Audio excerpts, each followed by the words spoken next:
Yes, indeedy, writers.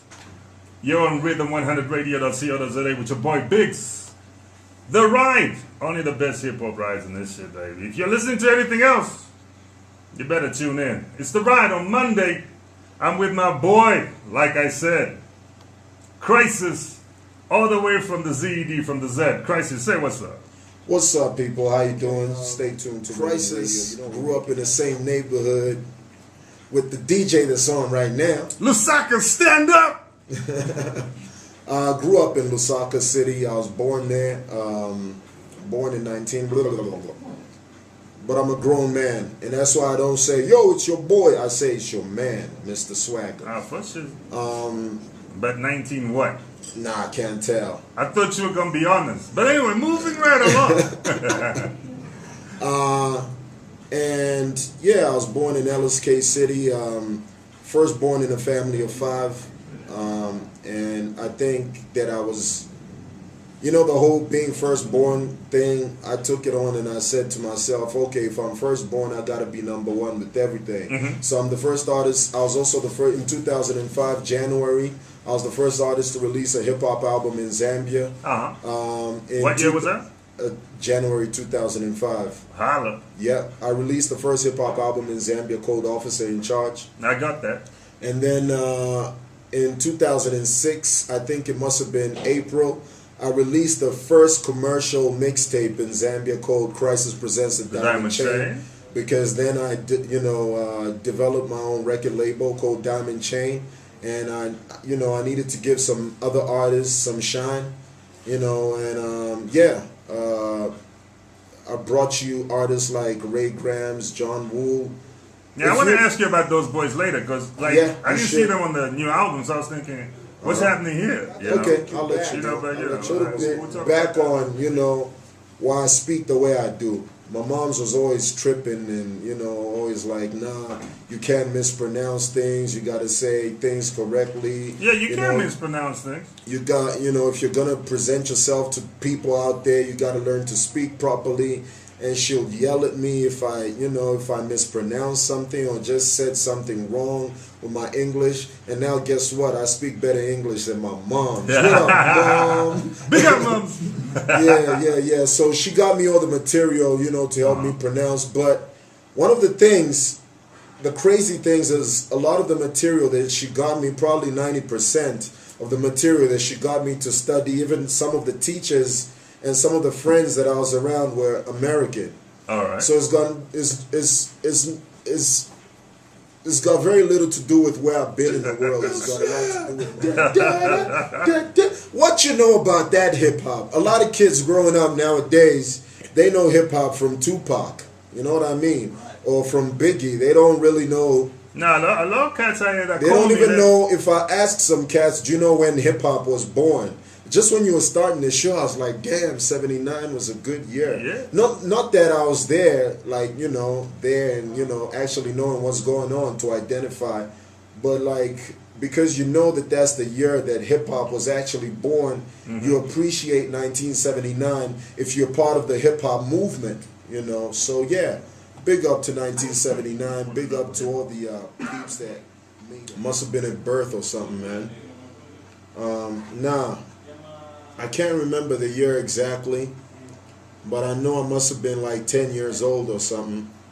I was in the kitchen because I've always had a big appetite. I was in the kitchen waiting for Mama to cook me a meal, and I was sitting there and the radio was on because I always love to listen to music. I think it's because my mom used to sing in the church too. So that music, and my grandparents used to listen to a lot of music too. I heard this joint, don't push me, 'cause I'm close to the edge. I'm trying not to lose my head. It's like a jungle sometimes. It makes me wonder. Not the joint by Puffy. Not the Diddy joint, though. Not the joint by Puffy. If that's the first version you heard, you're probably too young to understand what I'm talking about. Come on, don't diss the youngsters. No, they got their place. They got their place. Don't diss the youngsters. They got their place. Now, all I'm trying to say is you gotta before you say you're gonna become a hip hop artist, you gotta understand the history. even if you're a diamond dealer, you got to understand the history of where that's coming from before you get into the game. So, because you're done your teething, and I remember I heard you did in the city on the Rhythm Nation project. You know, I'm addicted to Rhythm 100. I don't blame you. You did in the city on the Rhythm Nation project out of Mondo Music. Yeah. And for sure, I thought you were going to get signed after that track. Really? But what happened there, and how come you're still independent today? What happened from there? Because you're grown up. You found your craft. Now you could do it by yourself. Yeah. You were no longer with Negro League. You're a crisis solo artist. And you're doing good music. But how come even after that nobody came and said, "Yo, you're like the first proper Zambia hip hop artist"? I mean, we had Omat, rest in peace. We had MC Suicide, rest in peace. We had KC. Oh. We have boys. They tried. I'll tell you that much. They tried, but. You were the first guy to really put it on wax and bring it out. I mean, big up to all the guys that are trying right now, but Well, the thing with Mondo Music is when I went there, I was actually the first artist to start working for Mondo Music Corporation with Chisha Folutia, and he asked me to recommend who else I wanted to work with. So I recommended Mainza Chipenzi. Mainza recommended Joe Chiwangu, so it was the three of us, and we formed. So as far as coming back to African hip hop, what I was trying to say is, if you're not putting your heart into the art, anything that you do, it's not gonna happen. And a lot of people, they think that because I rap in English and I choose to use English as my medium of communication, then I don't like the local stuff. Wrong. This is my choice. I choose to take over the world. You choose to appeal to one region, if I may say. It's bigger than just me alone. So it's bigger than just Zambia. It's about representing Zambia in places where people have never heard of the country. And this is what I'm trying to do. And as far as African hip hop, who am I feeling? I think that, Double HP is doing his thing. I think that he's putting his heart into it. And if somehow he can, do it to a degree where it appeals to the global market and manages to penetrate, then, he's got it going, So that's, I think that he's one of the, I think that he's a real dude too. Streets of Lusaka feel me because I still rap,